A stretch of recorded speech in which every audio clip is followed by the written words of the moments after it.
Por favor, ¿alguien me podría confirmar si pueden ver la presentación? Sí, doctor, se nota. Ya, perfecto. Gracias. A ver, ¿alguien quiere ingresar?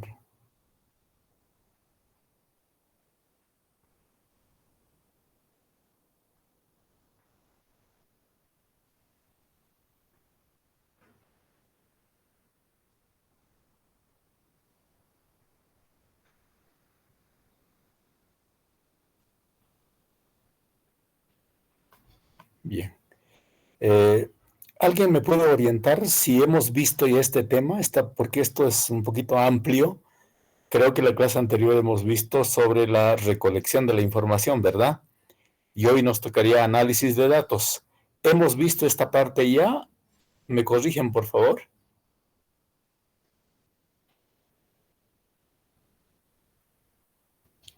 Hola, hola. ¿Alguien me puede ayudar?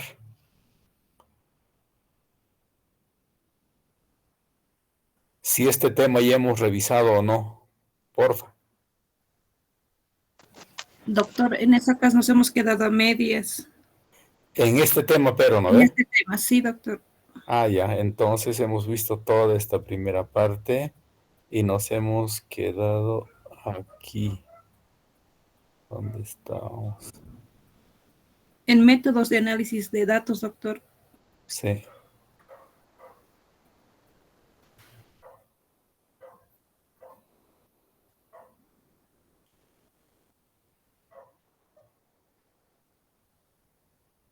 Esta parte hemos visto,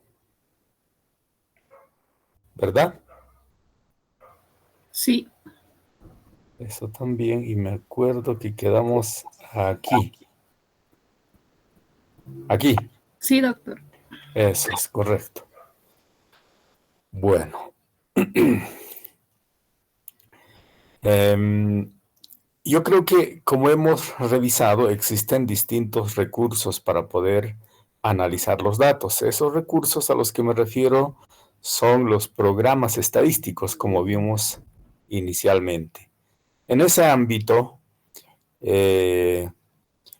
existen dos posibilidades de análisis de los datos. Uno, que es el método estadístico descriptivo, y el otro es el método estadístico inferencial. ¿Qué entendemos por el método estadístico descriptivo? Corresponden a los estudios precisamente llamados descriptivos. Quiere decir que no llevan hipótesis y además son univariados, que trata sobre una sola variable. Este método estadístico, ¿no es cierto?, utiliza recursos cualitativos y recursos cuantitativos para analizar estos datos. Y entre ellas tenemos las medidas de tendencia central, las medidas de forma, las medidas de posición, etcétera. Pero dentro de ellas, en el análisis estadístico descriptivo, podemos sacarla en cuanto a las medidas de tendencia central, por ejemplo, la media aritmética, la mediana, la moda, el rango, la desviación estándar, entre algunos. Y dentro, para las variables cualitativas, ¿no es cierto?, vemos la razón, la proporción, las tasas, etcétera. Pero, según el método estadístico inferencial, como su nombre lo indica, se trata de que los resultados de la investigación sean inferidos a toda la población. Por lo tanto, no se va a quedar en el espectro particular, sino estos datos van a ser extrapolados a toda la población. Por tanto, los métodos o el método estadístico inferencial se refiere al método que mide la relación entre variables, y en este caso múltiples variables. ¿Para qué? Para generar resultados que nos permitan extrapolar las conclusiones hacia la población total. Algunos ejemplos a saber dentro del método estadístico inferencial, por ejemplo, son las medidas de correlación, las medidas de regresión, el análisis normal de varianza, el chi cuadrado, etcétera, etcétera. Existen muchas medidas también para aquello, pero según nuestra programación de la asignatura, según nuestro programa, pues solamente llevamos estadística inferencial, estadística descriptiva. Por eso es que le vamos a poner énfasis en las medidas de tendencia central, en las medidas de dispersión, en las medidas de posición, de forma, etcétera. En cambio, no vamos a llevar mucho respecto a la estadística inferencial, que también es interesante e importante, pero como no está en nuestra programación, pues apenas las vamos a mencionar, entre ellas la correlación, regresión, análisis normal de varianza, etcétera, que requieren un poquito de mayor tiempo y mayor pericia para poder entender estos subtemas. Aquí les presentaba una ventana, una captura de ventana del programa SPSS. Si ustedes pueden observar, está constituido por pequeñas celdas y entre ellas podrán comparativamente entender de que es parecido al Excel. Y estas columnas, para la vista de variables, tenemos que agregar en cada fila una determinada variable. La primera, por ejemplo, tenemos el ID o tenemos la identificación, que puede ser una secuencia numérica o el número de encuesta, por ejemplo. Luego tenemos aquí la variable edad, la variable deporte favorito, la variable juego de mesa favorito, comida favorita, tipo de música, etcétera, que nos estamos imaginando que fueran variables de nuestro estudio. Entonces, tenemos que conformar aquí la base de datos. Entonces, para hacer una base de datos, para construir la base de datos, primero hay que identificar y copiar las variables de nuestro estudio. Y entre ellas nos van a preguntar qué tipo de variable es. Y en ese momento tenemos que definir si es una variable numérica o es una variable en cadena. En este caso, nosotros le hemos asignado un numérico a todos para poder meter los datos con mayor facilidad.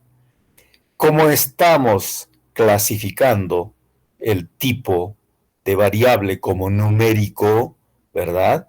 Entonces nos está inmediatamente proponiendo cuál va a ser la anchura, o sea, quiere decir cuántos dígitos va a tener esa cifra o ese número.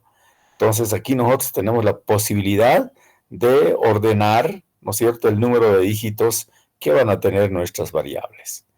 Pero entendiendo que es numérico, sabemos que se trata de una variable cuantitativa continua. Por eso que nos colocan aquí inmediatamente en la columna de decimales. Además de decir cuántos dígitos van a tener nuestros datos, nos está preguntando cuántos decimales van a ser admitidos. Entonces, en este caso, por defecto yo lo he dejado en 2, aunque no es relevante. Luego tenemos la etiqueta. ¿Qué quiere decir la etiqueta? Es la descripción de la variable. Por ejemplo, aquí, como son nombres cortos en la primera columna, dice edad, deporte favorito nada más, pero aquí yo lo pongo en extendido, ¿no es cierto? La pregunta, ¿cuál es su edad? ¿Cuál es el deporte favorito? ¿Cuál es el juego de mesa favorito? Etcétera. De todas maneras, que es la parte explicativa de la variable, ¿verdad? Si colocamos edad nada más, yo podía colocar aquí la edad en años cumplidos, o la edad decimal, o la edad calculada, etcétera, etcétera. Entonces, la etiqueta es muy importante para saber exactamente a qué nos estamos refiriendo con el título resumen del nombre de la variable.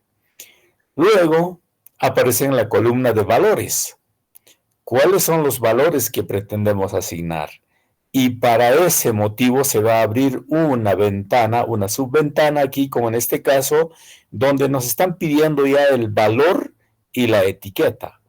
Por ejemplo, en este caso, si fuera nuestra variable sexo, ¿no es cierto?, yo le voy a colocar valor 1 ¿Y cuál va a ser su etiqueta? Varón. Y añado directamente. Luego el segundo valor va a ser el número 2. Y yo le puedo asignar femenino o mujer. Y luego pongo aceptar y listo, ya van a aparecer la codificación respectiva en los valores asignados a cada descripción de cada variable. Aquí los datos perdidos no tienen ninguna significación, no hay que hacer absolutamente nada ahí. El número de columnas, la alineación, que son prácticamente formatos, ¿no es cierto?, que no tienen mayor trascendencia. Pero aquí sí tiene una trascendencia porque nos miden la escala de medición. Por eso dice aquí medida. La primera, por ejemplo, le hemos asignado escala. Quiere decir variable numérica, ¿no es cierto?, en escala. Luego tenemos las variables cualitativas ordinales, ¿no es cierto?, para poder manejar nuestros datos con mayor facilidad. No es determinante, pero como estamos forzando aquí, estamos asignándole una forma numérica de asignación para cada variable.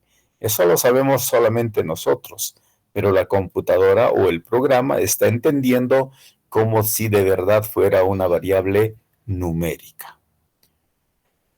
Y si desplegamos al siguiente cuadro, tenemos aquí ya los datos. Aquí las variables ya no están en la columna, sino están en la fila, en la primera fila de los títulos. Y en ella se encuentra la variable edad, sexo, grado, estado civil, horario, aseo, verduras, abarrotes, etcétera, etcétera. Y ahí se va llenando. Como ustedes podrán observar, aquí están en letras, están escritas las variables cualitativas, pero yo podía asignarles un código numérico, como en el anterior ejemplo, y sería solamente números en cada una de las columnas que le hemos asignado en la etapa de codificación a cada una de nuestras variables. Entonces, más o menos este es el ejemplo y seguramente cuando tengamos o nos instalen el programa SPSS en la facultad, en la computadora del aula, vamos a poder hacer ejercicios prácticos directamente con el programa. Y si ustedes pueden traer sus computadoras y pueden descargar el SPSS, cualquiera sea su versión, yo creo que podrían captar mucho mejor la idea. ¿Ok? Bueno, con eso completaríamos la primera parte. Ahora viene la segunda parte del análisis de las variables. En este caso vamos a tener dos tipos de variables, las variables cualitativas y las variables cuantitativas. Solamente las vamos a mencionar para que ustedes ya empiecen a familiarizarse con las variables cualitativas y cuantitativas que vamos a manejar en la parte estadística. Aquí vamos a colocarle simplemente las fórmulas y las cuestiones de información básica respecto a las medidas que se van a asumir a la hora de analizar los datos. ¿Por qué vamos a hacer solamente la parte introductoria? Porque tenemos temas específicos. Vamos a llevar en un tema aparte las medidas de tendencia central, por ejemplo, otra para medidas de dispersión y así sucesivamente. Por lo tanto, nos vamos a dar tiempo, pero ahora las vamos a reconocer diferenciando cada una de ellas si son variables para variables cualitativas o para variables cuantitativas. En este caso vamos a ver para las variables cualitativas. Una de las formas básicas de las medidas cualitativas, de las variables cualitativas, es el número. ¿Y qué es el número? Se trata de una medida absoluta, de un valor absoluto, porque no tiene un denominador nada, simplemente es un número. ¿Y por qué es la primera forma básica del análisis de las variables cualitativas? Lo único que podemos hacer en este caso es clasificarlos o enumerarlos o contarlos. Por tanto, una expresión numérica representa la magnitud, ¿no es cierto?, de volumen de un dato. Por ejemplo, si son 15 personas, el decir 15 es un número. personas, le estamos asignando un valor, más bien una cualidad, a ese dato, que es el número. Por lo tanto, podíamos hablar de número de personas. En cada curso, por ejemplo, en la Facultad de Odontología, hay un número definido de estudiantes debidamente matriculados. En primer año hay una cifra o una cantidad X de alumnos, en segundo año otra cantidad, en tercero, cuarto, quinto, y así sucesivamente. Y en total, los estudiantes dentro de la Facultad de Odontología también se pueden considerar como un dato o un valor absoluto, ¿verdad? Eso ya nos da una idea, la cuantificación. Pero no podemos hacer mayor análisis, porque si yo digo 15 alumnos, no tiene ninguna trascendencia decir 15 alumnos, pero 15 alumnos, ¿qué? ¿Verdad? Pero es una forma básica de expresión. Por ejemplo, la población de Bolivia. Ese es un dato, pero es un dato numérico que nos da una idea y seguramente a partir de este dato podemos llegar a grandes conclusiones, pero asociando con otros elementos.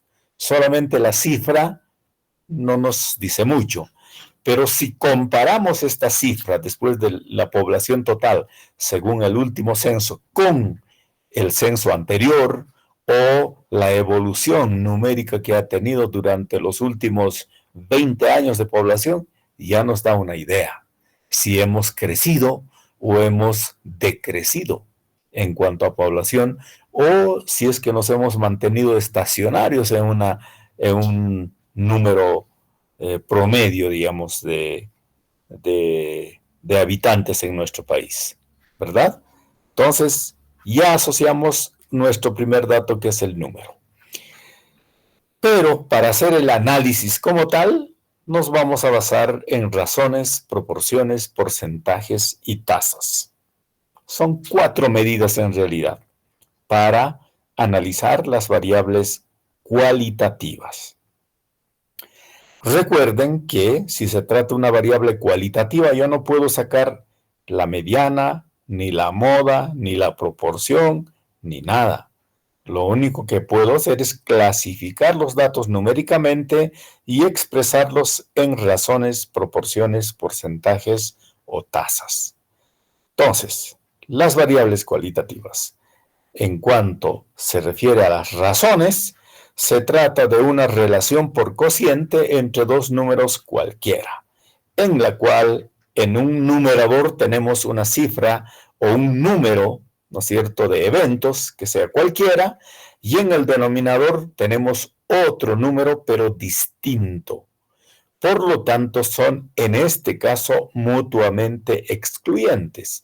Por eso que tenemos aquí la letra A y la letra B, porque aquí no está la A. En el numerador tampoco está el B. O sea, A es una población independiente y B también es otra población independiente. Por lo tanto, estamos buscando una relación entre estos dos números, ¿verdad? Por ejemplo, existe una medida muy utilizada en demografía, que es la razón de hombres respecto a mujeres. Aquí en el ejemplo podemos observar, en la razón de hombres y mujeres en una población, tenemos en el numerador el número de hombres y en el denominador el número de mujeres. Pero también podemos, otro ejemplo, expresar la razón de natalidad o también la razón de mortanatalidad, etc. Por lo tanto, aquí estamos diferenciando de que en el numerador es una población independiente de la otra población B. Quiere decir que son números distintos. Fíjense, estamos relacionando hombres y mujeres. Son mutuamente excluyentes, ¿no es cierto? No puede estar en el denominador algunos hombres, ni tampoco algunas mujeres en el numerador. Claramente estamos dividiendo, clasificando a los hombres en el numerador y a las mujeres en el denominador. También en el otro ejemplo de razón de natalidad y mortalidad, fíjense la diferencia. Natalidad son nacimientos y mortalidad son número de fallecidos. Y estamos relacionando las dos cosas, son poblaciones independientes, nacidos vivos y el total de defunciones. En el caso de mortanatalidad, de igual manera, el total de nacidos muertos y el total de nacidos vivos. Son poblaciones completamente distintas. A ese tipo de relación, ¿no es cierto?, las llamamos razones. ¿De acuerdo? La razón de masculinidad es la relación de hombres y mujeres como en este primer ejemplo. Eso vamos a llevar con mayor detalle en el tema de demografía, donde su mayor expresión adquiere mayor importancia. ¿Ok? Por lo tanto, hasta este momento hemos visto una de las medidas para variables cualitativas, llamado razones. Ahora vayamos a los índices. ¿Qué son los índices? Si ustedes se fijan, ¿no es cierto?, con la fórmula de las razones, es igual, parecido. A versus B. Aquí tenemos lo mismo.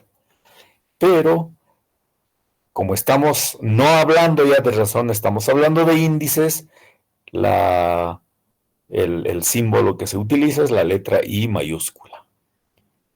Y aquí es lo mismo, es una relación por cociente de dos números distintos. Pero la diferencia con el anterior es que en este caso, para hacer índice, lo multiplicamos por 100. Entonces, aquí tenemos el cociente de dos números cualquiera multiplicados por 100. En este caso, de los más utilizados, el índice vital, el índice de fertilidad. Por ejemplo, aquí estamos relacionando el total de nacimientos con el total de defunciones, pero por 100. La anterior está relacionado, las razones están relacionados por 1. O sea, ¿cuántas mujeres hay por cada varón, por ejemplo?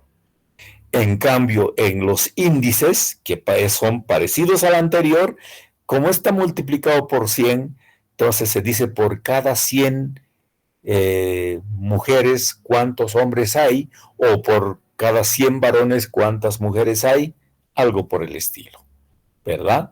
Entonces simplemente cambia aquí la unidad de comparación, ¿no es cierto? Si es la unidad directamente o es por 100 unidades, ¿de acuerdo? Pasamos al siguiente. Veamos esta nueva medida llamado proporción. Se abrevia con la letra P mayúscula y aquí tenemos una diferencia en relación a los anteriores. Aquí tenemos una relación de una población A respecto al denominador, donde el numerador se encuentra también considerado. Entonces quiere decir el total de eventos, porque está sumando A más B. ¿Se dan cuenta?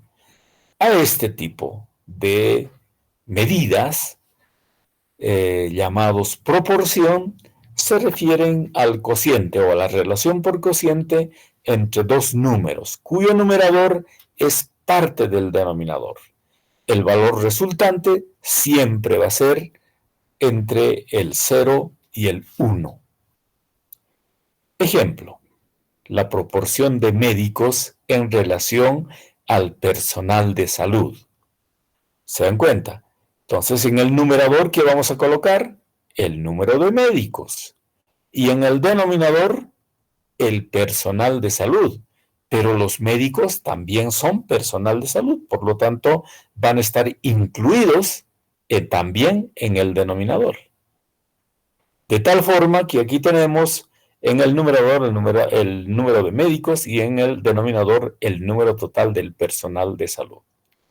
¿Se dan cuenta? Y la clave aquí es que ese resultado siempre va a fluctuar entre el 0 y 1. No hay otra alternativa. ¿Cómo es difícil de comprender esta relación que fluctúa entre 0 y el 1? Ha aparecido una nueva medida llamado porcentaje. Si ustedes se fijan, la fórmula es casi el mismo. A dividido entre A más B, la diferencia aquí es multiplicado por 100. y se llama, por tanto, porcentaje. El porcentaje, en consecuencia, es una relación por cociente de una proporción multiplicada por 100.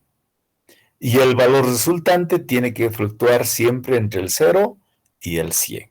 Por eso decimos por ciento. Quiere decir, en otras palabras, por 100.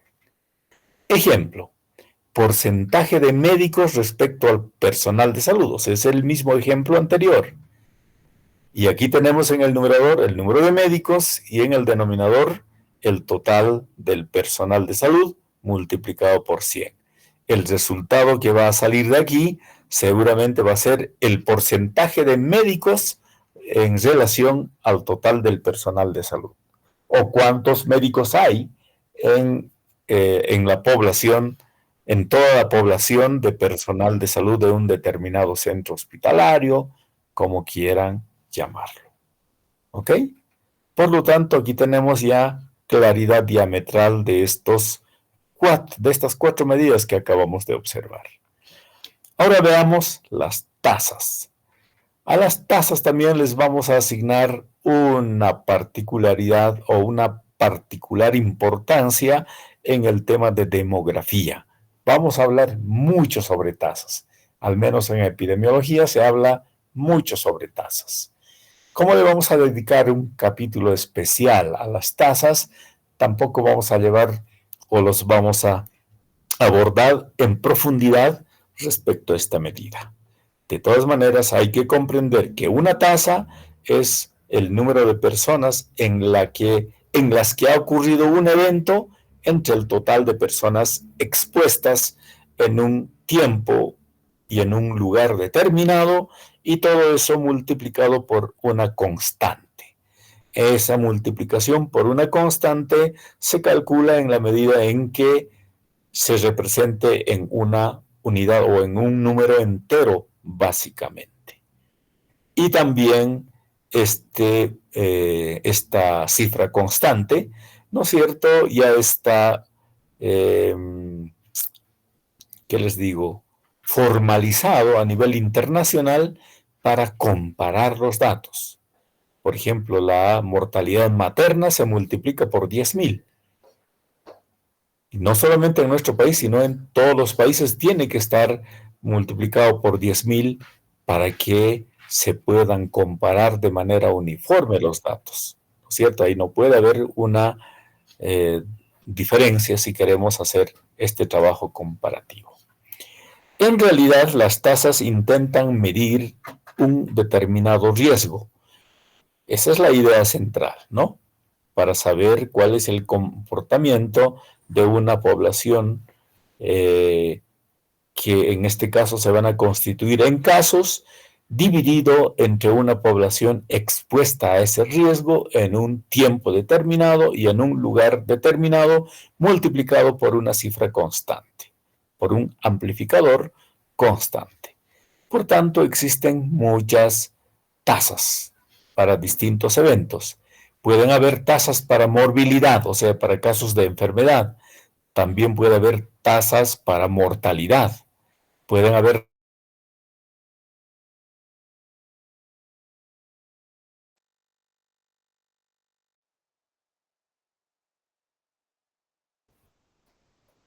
en el cual, en el numerador, vamos a colocar el número de veces que ocurre un determinado fenómeno.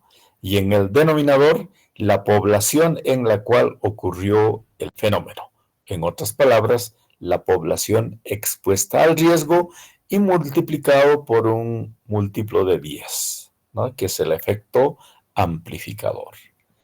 Uno de los ejemplos muy conocidos es la tasa bruta de natalidad, y en ellas tenemos el número de nacidos vivos y en el denominador tenemos la población total. Por eso se llama tasa bruta.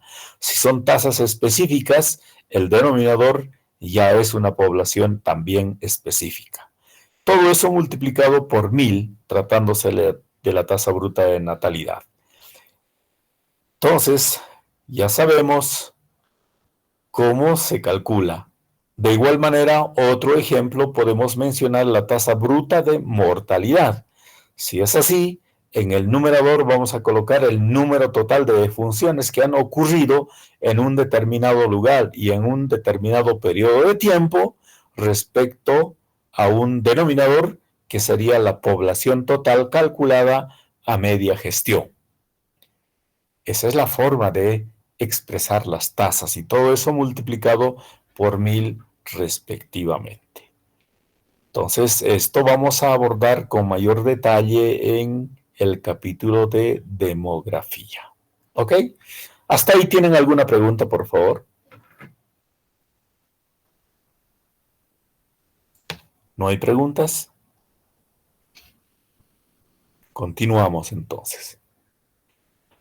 Ahora vamos a ver el análisis de variables cuantitativas. Hace rato hemos visto el análisis de variables cualitativas. Ahora vamos a asignar el análisis para variables cuantitativas. ¿Cómo estamos? Como hemos mencionado anteriormente, el análisis descriptivo de datos cuantitativos o los estadísticos van a estar referidos a los estudios también de carácter descriptivo.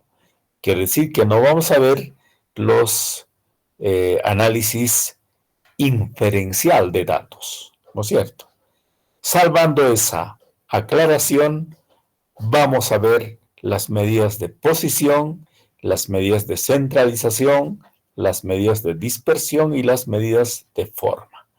Tampoco me voy a apresurar en tocar en profundidad estos temas porque vamos a destinarle una clase por lo menos a cada una de las medidas, con sus respectivas prácticas, etcétera, etcétera. ¿Ok? Ahora vamos a tener simplemente una visión muy general respecto a estas medidas. Veamos primero las medidas que habíamos visto o mencionado anteriormente, de posición, centralización, dispersión y de forma. Aquí tenemos, por ejemplo, las medidas de centralización. Estas curvas que ustedes ven, llamados también curva normal, o la famosa campana de Gauss, ¿no es cierto?, tienen más o menos esta configuración. Entonces, en una curva normal, quiere decir que los datos se distribuyen de esta manera, en el mayor caso, en la mayor cantidad de eventos posibles de observación. Suponiendo de que esta curva está representando las edades de las personas en un determinado tiempo y un determinado lugar, quiere decir que una determinada población de la comunidad X, ¿no es cierto?, tenemos los de menor edad, los recién nacidos, y los de mayor edad, en este caso los adultos mayores, que se supone que son pocos los que nacen, ¿no es cierto?, y también los que mueren. De todas maneras, la población mayor se encuentra siempre en la parte central. Ahora bien, ¿a qué se refieren las medidas de tendencia central? En que los estadísticos intentan medir en qué medida los datos se aproximan o se acercan hacia el centro de equilibrio de la curva normal. O sea, en cuánto se acercan hacia el centro. Por eso se llaman medidas de centralización o también llamados medidas de tendencia central. ¿Ok? Eso debe quedar completamente claro. A diferencia de esto, tenemos también las medidas de dispersión. ¿Qué hacen las medidas de dispersión? Miden, ya no como en el anterior, en cuánto se acercan hacia el centro, sino cómo se dispersan o se alejan respecto a la media. La media siempre queda en el centro. Entonces, ¿en qué medida se alejan los datos respecto a la media? Se supone que los que están aquí cerquita se alejan un poquito, que por suerte son la mayoría, pero los menos se alejan cada vez más de la media.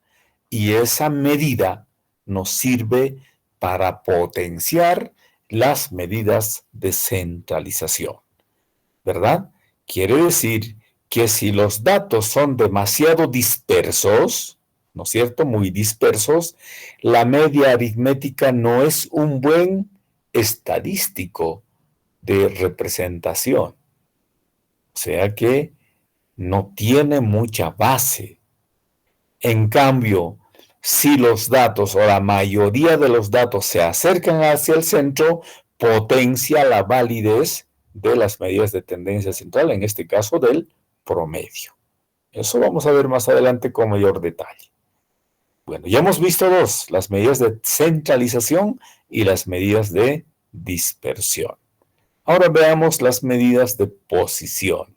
Las medidas de posición, como su nombre lo indica, expresan la posición según en cuántas partes dividimos a la población para que cada unidad que unen las partes estén debidamente representados por un número.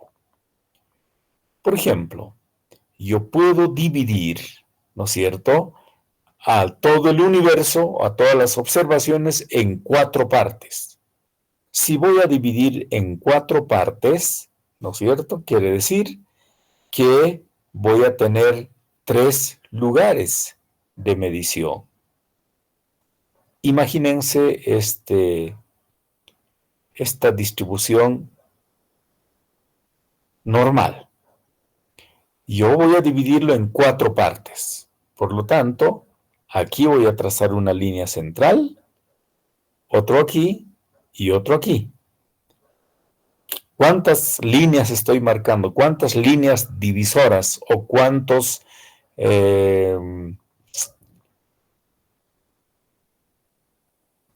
cortes estoy haciendo a toda la población?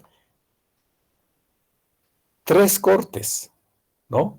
Uno aquí al medio, 2 y 3. Estoy dividiendo, por lo tanto, ¿cuántas partes va a tener? 1, 2, 3 y 4. Y por esos motivos se van a llamar cuartiles, porque estoy dividiendo a mi universo o a mi población en 4 partes.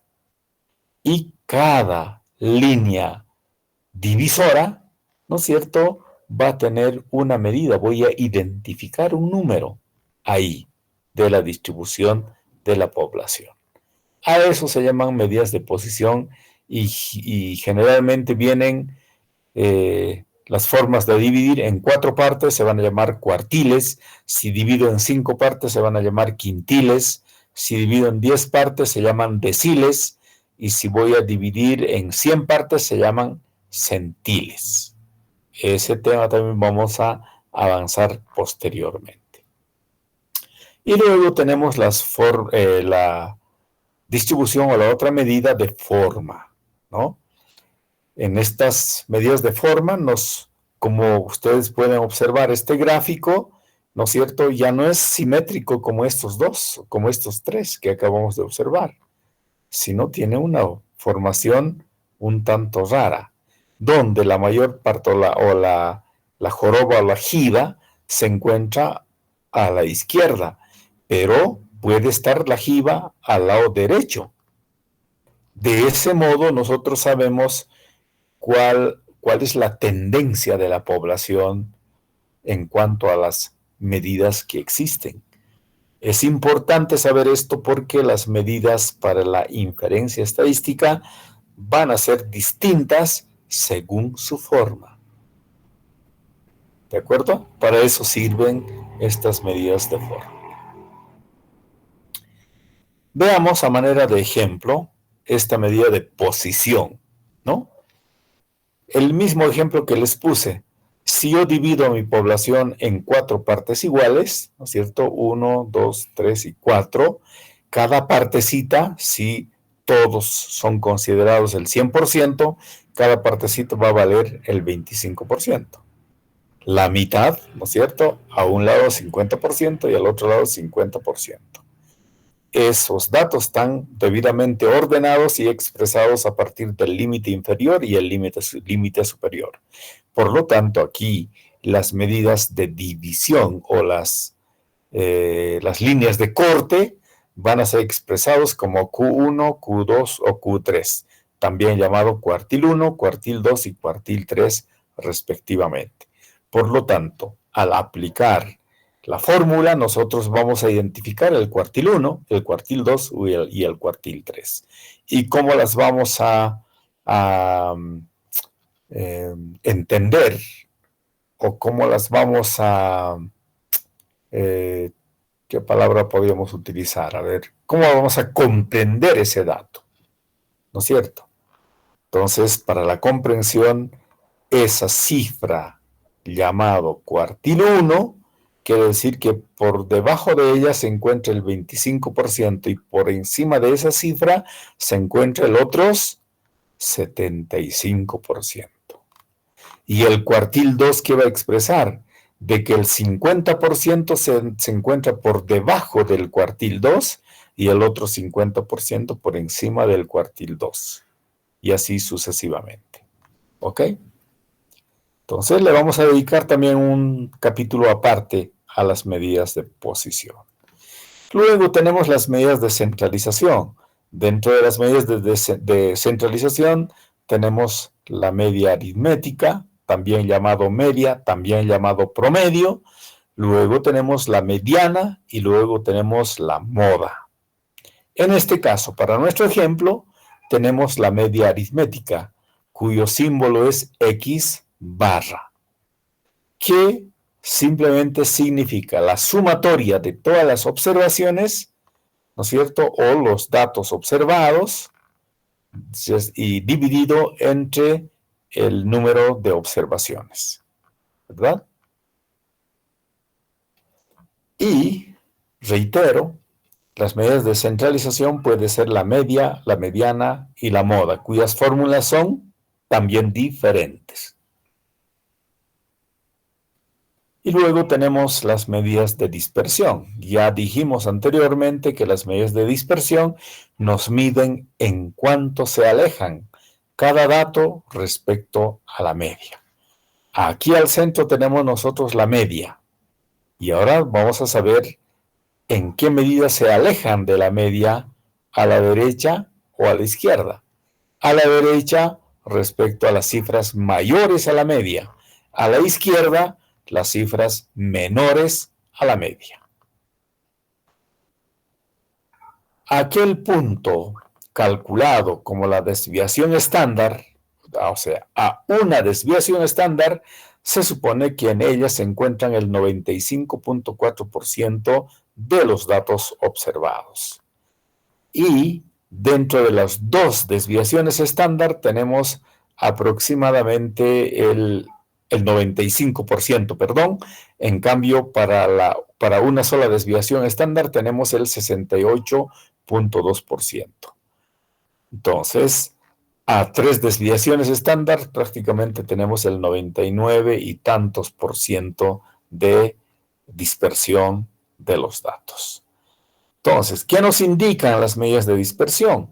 La mayor o menor dispersión de los datos con respecto a las medidas de centralización.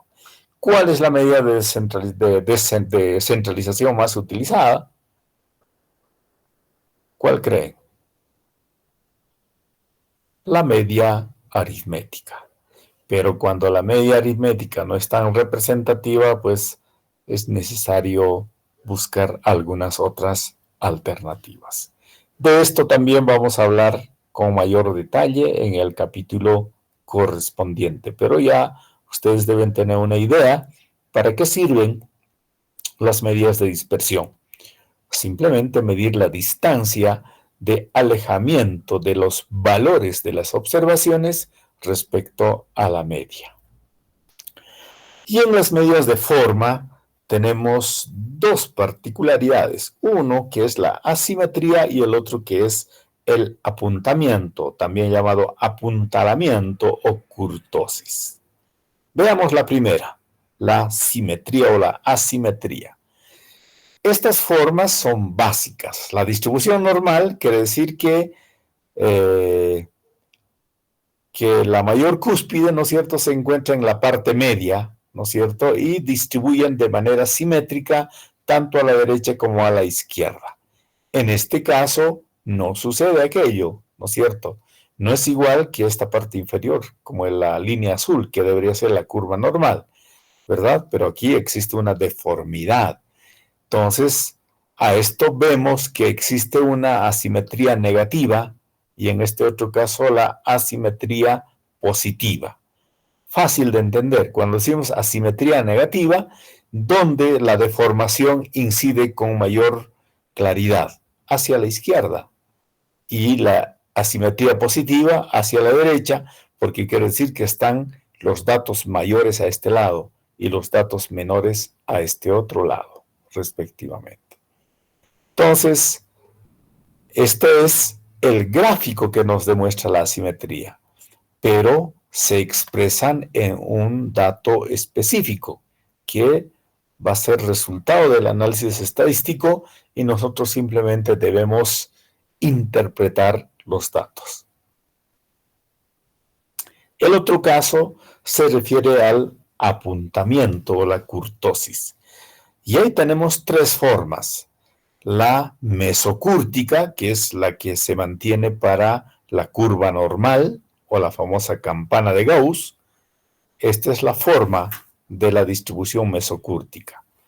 Pero a veces los datos están tan centralizados que se forman como esta línea roja, que se llama leptocúrtica a ese tipo de distribución. Quiere decir que hay poca dispersión de los datos, más bien todos están casi muy cercanos a la línea central o a la media aritmética. Y por otro lado, lo contrario sucedería con la distribución platicúrtica. ¿Qué es la distribución platicúrtica? Cuando los datos están completamente dispersos, ¿no es cierto? Tanto a la derecha como a la izquierda. Y en estos casos es difícil potenciar a la media aritmética. Quiere decir que la medida de la media aritmética no es recomendable utilizar en este tipo de distribuciones. ¿Ok? Si esos son los gráficos, ¿no es cierto? Aplicando el análisis de los datos en programas estadísticos, en este caso el SPSS, nos sacan estos resultados. En una sola, ¿no es cierto? Nos sacan los datos descriptivos, por ejemplo, para el número de hijos, ¿no es cierto?, de una población determinada, nos va a sacar la media directamente, pero al mismo tiempo nos saca ya el error típico, el intervalo de confianza al 95% y tenemos el límite inferior y el límite superior, la media recortada, nos saca la mediana, la varianza, que es una medida de dispersión, la desviación típica es una medida también de dispersión, el valor mínimo, el valor máximo, el rango, ¿no es cierto? Nos saca el rango directamente, la amplitud intercuartílica, nos saca la asimetría y nos saca la kurtosis. Todo lo que hemos visto nos saca directamente los datos. Hace rato hemos observado y explicado a partir de los gráficos, pero aquí ya no nos aparece el gráfico, simplemente estos datos, y hay que saber interpretar cada uno de estos datos. Esa es la idea central. En cambio, si los graficamos, como en este caso, en barras simples, podemos observar una tendencia, ¿no es cierto?, de número de hijos. La mayoría tiene 0 hijos en esta población. Luego le siguen los que tienen 2 hijos. Luego los que tienen 1 hijo, los que tienen 3 hijos, 4 hijos, 5, 6, 7, 8 y más hijos, que son pocas parejas que tienen varios hijos, ¿verdad? A estas alturas. Entonces, gráficamente podemos comprender de mejor manera, tal vez, estos datos que se encuentran compilados simplemente en una ventana, con estos datos que también ya un investigador experto puede, sin necesidad de recurrir a los gráficos, interpretar directamente los datos. Pero los gráficos nos importan y son interesantes a la hora de que la población pueda interpretar los datos, ¿no es cierto?, con cierta familiaridad. Y aquí a propósito de esto tenemos un grafiquito llamado cajas y bigotes.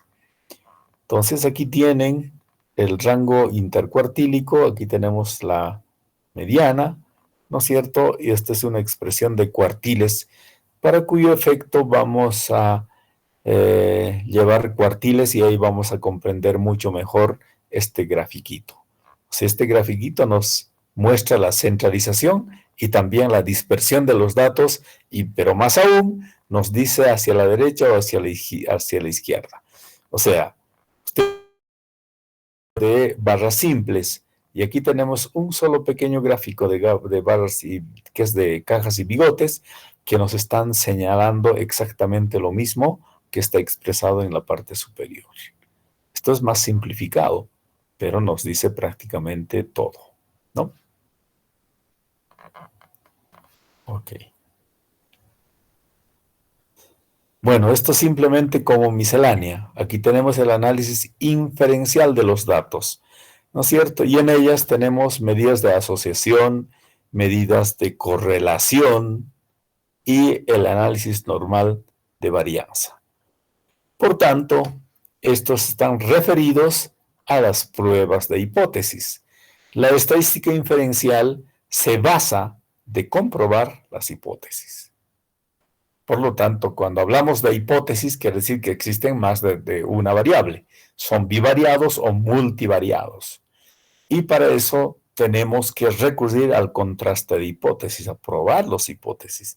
Y en ellas podemos tener, aquí tenemos la hipótesis nula, aquí tenemos las hipótesis alterna, y cuáles son los puntos de rechazo, las regiones de rechazo. Para eso nos basamos al nivel de significancia o el famoso p-valor, ¿no es cierto? Y que establecemos de antemano para nuestro estudio cuál va a ser el límite máximo para aceptar o rechazar nuestras hipótesis respectivamente.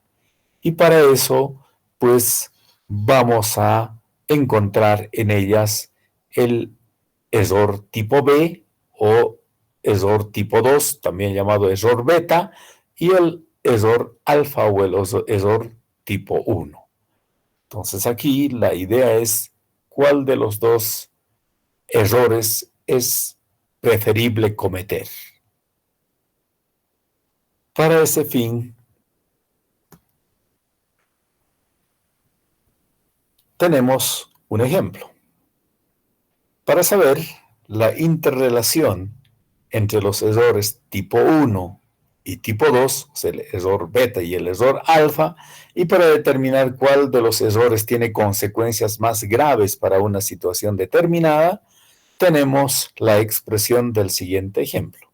Un investigador médico desea comparar la efectividad de dos medicamentos.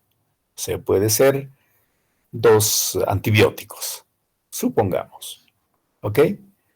Entonces vamos a plantear las hipótesis nulas y las hipótesis alternas. ¿Cuál va a ser nuestra hipótesis nula siempre? Y su símbolo es H0, ¿no? Que las variables consideradas, ¿no es cierto?, no tienen ninguna variación. Son iguales o es indiferente. Relacionado con nuestro ejemplo de la efectividad de los medicamentos, quiere decir que los dos medicamentos tienen la misma eficacia. Esa es la hipótesis nula. Pero el investigador siempre va buscando la hipótesis alterna. Si está haciendo una investigación, para él no son iguales. No está diciendo cuál es mejor, pero está diciendo que no son iguales. Entonces la hipótesis alterna es que la variable 1 y la variable 2 no son iguales. En otras palabras, de manera descriptiva diremos que los dos medicamentos que estamos comparando no tienen la misma eficacia. O sea, uno de ellos es mejor y el otro es peor. ¿Se dan cuenta?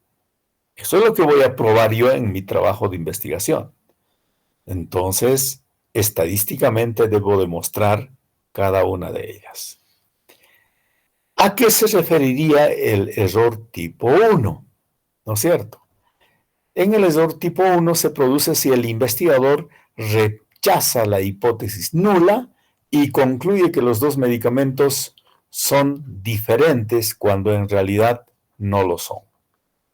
Fíjense, si los medicamentos tienen la misma eficacia, el investigador podría considerar que este error no es muy grave porque de todos modos los pacientes se van a beneficiar con el mismo nivel de eficacia independientemente del medicamento que tomen. O sea que el investigador se ha equivocado, ¿no es cierto? En vez de rechazar, pues no la hizo. En consecuencia, él mantiene que son iguales, siendo que no lo son. Por eso es error. Pero ¿en qué se perjudican o benefician los pacientes?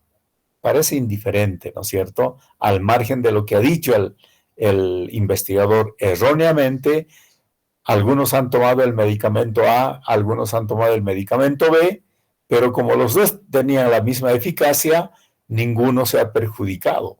Seguramente los dos se han beneficiado, porque la potencia de ambos medicamentos era el mismo. Pero aquí está lo más grave, en el error tipo 2, que se produce si el investigador no rechaza la hipótesis nula cuando debería rechazarla. En este caso, ¿qué va a suceder? El investigador concluye de que los medicamentos son iguales, cuando en realidad son diferentes. Uno es mejor que el otro. Y en este caso, el investigador está diciendo que son iguales. Por lo tanto, aquí sí existe un mayor daño. ¿Quiénes van a sufrir más aún? Los pacientes que han tomado el medicamento menos eficaz.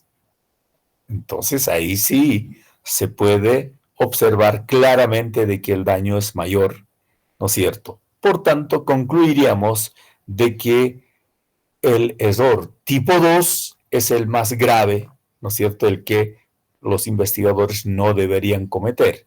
En cambio, el error tipo 1 es un poco más tolerable, si vale el término, en cuanto a error que estuviera cometiendo el investigador.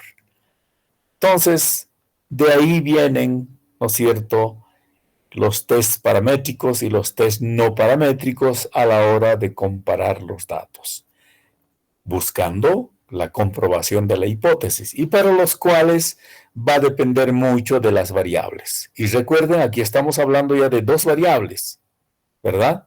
¿Por qué? Porque estamos en estadística inferencial. Si son descriptivos, no hemos hecho este cuadro porque se supone que los estudios descriptivos son univariados. Entonces, los test paramétricos y los test no paramétricos, ¿en qué se diferencian? Ya hemos hablado de este tema. Los paramétricos se trabajan sobre una población grande y los no paramétricos vamos a buscar estadísticos, quiere decir que es sobre una muestra, ¿verdad? Con esa aclaración, si tenemos una variable dicotómica y estamos relacionando con otra variable dicotómica, podemos utilizar el chi cuadrado, el test exacto de Fisher. Cuando se trata una de ellas, una variable cualitativa con dos categorías, y la variable 2 es también otra variable cualitativa, pero mayor a 2, ¿no es cierto? Dos categorías, vamos a utilizar igual el chi cuadrado. Si la primera es dicotómica y la segunda cuantitativa, vamos a utilizar el t de Student. Cuando es una de ellas cualitativa con más de dos categorías y una cuantitativa, vamos a hacer análisis de varianza. Y si es cuantitativa con otra variable cuantitativa, el coeficiente de correlación de Pearson y también las pruebas de regresión. En el caso de los no paramétricos, ¿no es cierto?, tenemos en la variable 1, si es que una de nuestras variables es dicotómico e independiente y la variable 2 es cuantitativa, pero el tamaño de la muestra es menor a 30 o es de carácter ordinal, voy a utilizar la prueba de hipótesis llamado U de Mann-Whitney. Luego tenemos, si tenemos una variable dicotómica pareada y una variable cuantitativa ordinal, voy a utilizar el test de Wilcoxon, y así sucesivamente el test de Kruskal-Wallis, el test de Friedman, el Rode-Spearman y el Tau de Kendall, entre otras. Entonces, estas son las medidas estadísticas o las test de hipótesis que se utilizan en la estadística inferencial. Aquí los estamos mencionando porque no está en nuestra programación. Probablemente si cambiamos nuestra currícula, ¿no es cierto?, ya podamos llevar también estos temas que son importantísimos. Pero entre tanto nos vamos a quedar solamente con los estadísticos descriptivos. ¿Ok? ¿Hasta aquí tienen alguna pregunta? Yo creo que nos vamos a quedar hasta aquí, ¿no es cierto? Y de esto vamos a hacer la evaluación la próxima clase, a pesar que nos faltan 2 evaluaciones.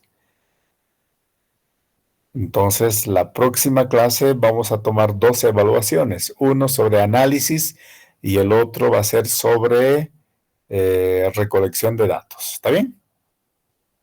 Estamos en lo correcto, ¿no? Sí, doctor. Ok.